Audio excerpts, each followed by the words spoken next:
Dear friends, hello and welcome today to the Ministry of the Armed Forces booth here at Le Bourget. We're going to make a video dedicated to the Rafale, and not just any Rafale, it's the F5 standard. Then we'll go check out the combat drone, the UCAV, the future of aerial combat just on the other side.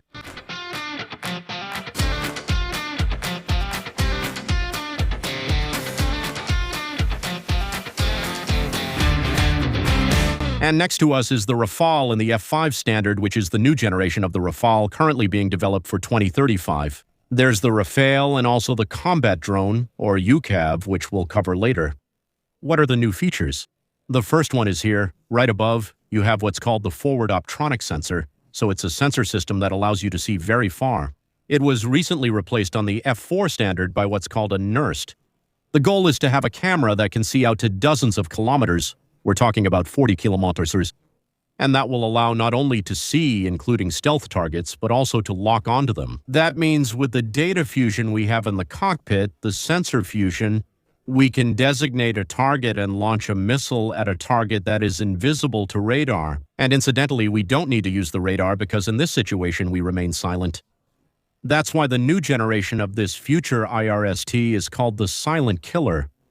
We're able to see what we want to destroy without it knowing that it's within our range. What's also interesting is that today we're doing research and realizing that when an object moves through the air at 800, 900 km/h or even faster, it generates a wave and overpressure at the wings, the nose, and the leading edges of the aircraft. This means that when this air is compressed, it heats up, and this very specific wavelength allows it to be detected from tens of kilometers away. So even when it's too far away to be seen, you can still see a heat signature in the sky. Obviously, that tells us there's something flying at the speed of a plane or at the speed of a cruise missile, for example.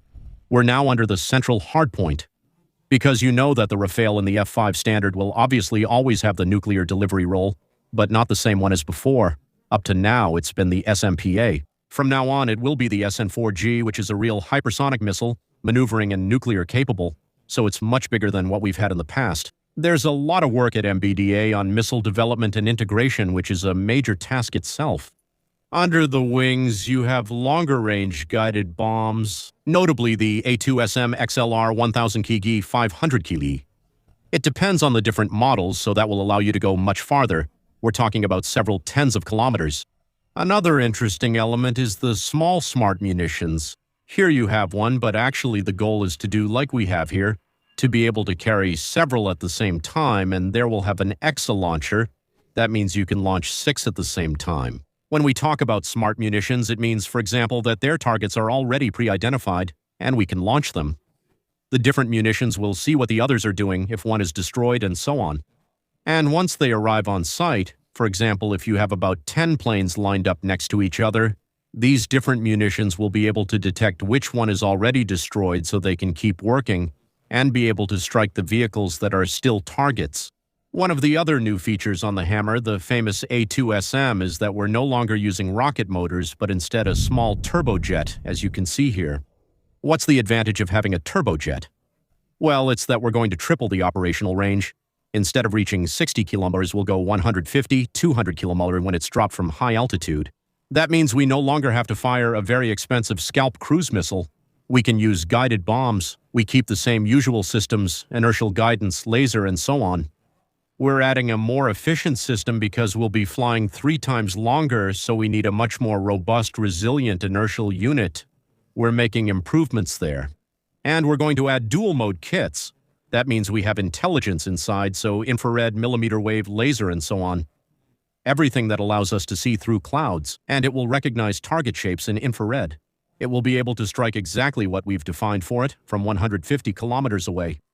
The advantage of having this kind of thrust is that since we're no longer using engines with a booster that pushes continuously, we'll be able to modulate the thrust, adapt, go down to low altitude, climb back up, or even glide for several dozen kilometers. When we fly over an enemy defense area, we can detect it with heat, so it's a system that's more robust, more efficient, and has a longer range. And then by 2035, there will be a 1000 kg version instead of the 250 kg one. Here above, you can see what we call the CFT. These are conformal fuel tanks, meaning that instead of just having drop tanks under the wings that can be jettisoned, we have the possibility to add this whole assembly. First of all, it looks nice in general, but it allows us to add 1,200 kg of fuel to the aircraft, and so it gives much greater range. Spectra, which is often talked about, is the onboard electronic warfare system for protection and self-protection of the aircraft. It will detect the threat around us, understand what type of missile is coming at us, and will be able to jam it, illuminate it, and prevent its guidance system from working, to target us and possibly to deploy decoys or clouds of chaff, or even in some situations to use towed decoys, for example. That's what we already have today on the Indian Rafale with Israeli towed decoys. Well, the next generation of Spectra will be fully digital, even more effective, even more advanced, so it can counter all the threats that are emerging. We're getting to the M88 engine. Do you know the M88? Here we're with the version. Possibly there's work being done to have a version with a thrust of 9 tons on the M88.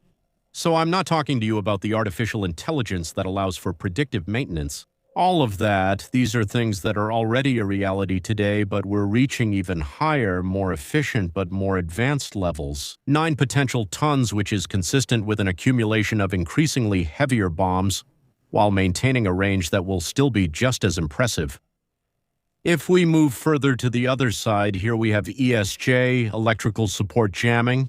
This is offensive electronic warfare. You know that aircraft in general also need to be able to jam ground-based radars. And how do we jam them? We will emit electromagnetic pulses that are exactly the same as those the radar sends to us. That is, the radar sends out a wave, and we will send back the same wave on the same frequency so that it can no longer tell what is the returning echo and what is our jammer itself. And so, in this way, we will be able to blind enemy radars, which allows us to get closer and therefore, obviously, to deliver our bombs and missiles more effectively. Here in front, we can see the new pod. That is to say, until now, we had the Recon pod and the Thalios pod, which have complementary functions, which do reconnaissance and laser designation.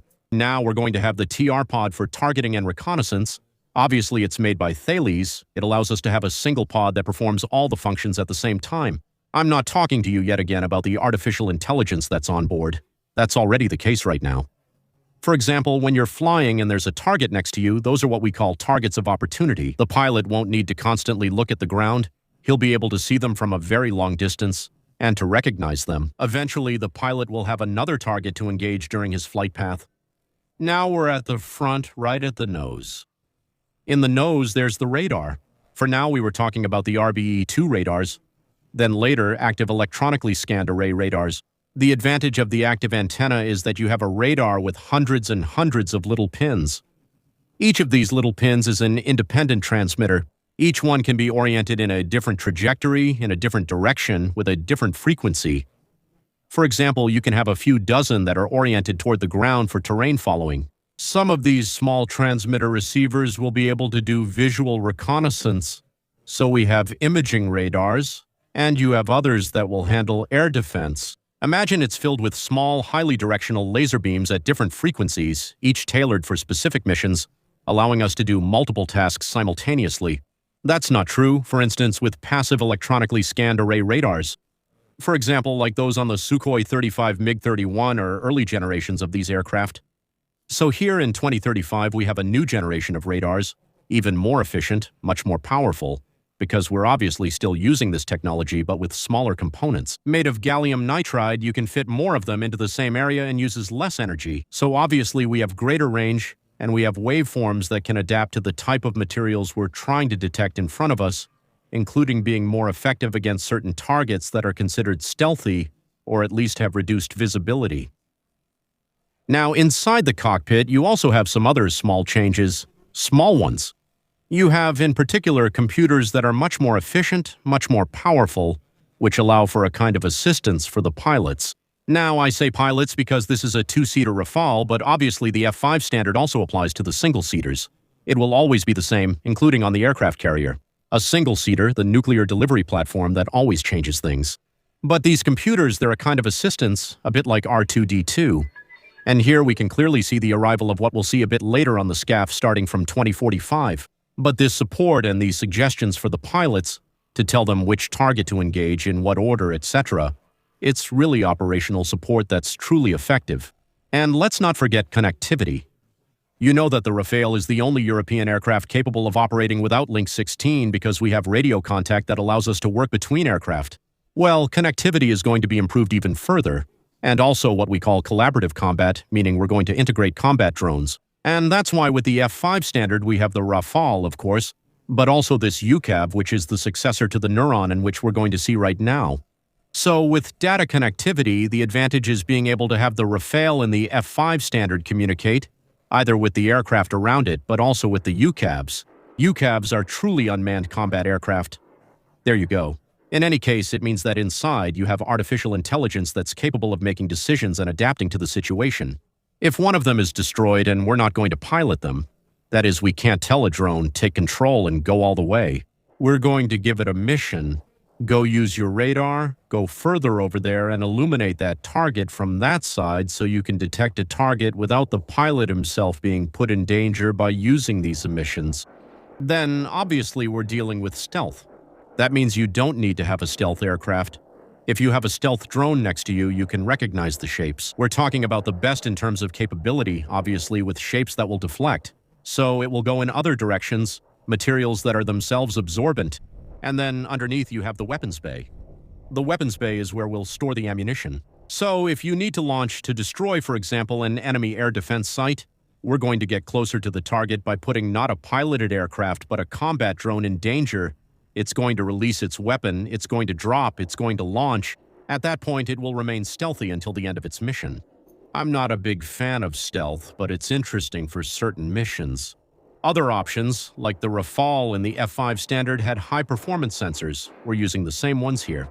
But the difference is that offensive electronic warfare, the emissions that will jam radars which would make the Rafale detectable if we're in a non-permissive environment, well, here it's directly the combat drone that will do it. So, all the bearing fixes, all the coordination, all the triangulation, I have a sensor, I have another sensor here, there's a radar in the middle.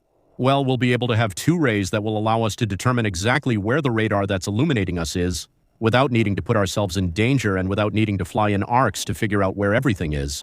There you go. So this flew relatively quickly. Before the end of the decade, there will certainly be prototypes in flight.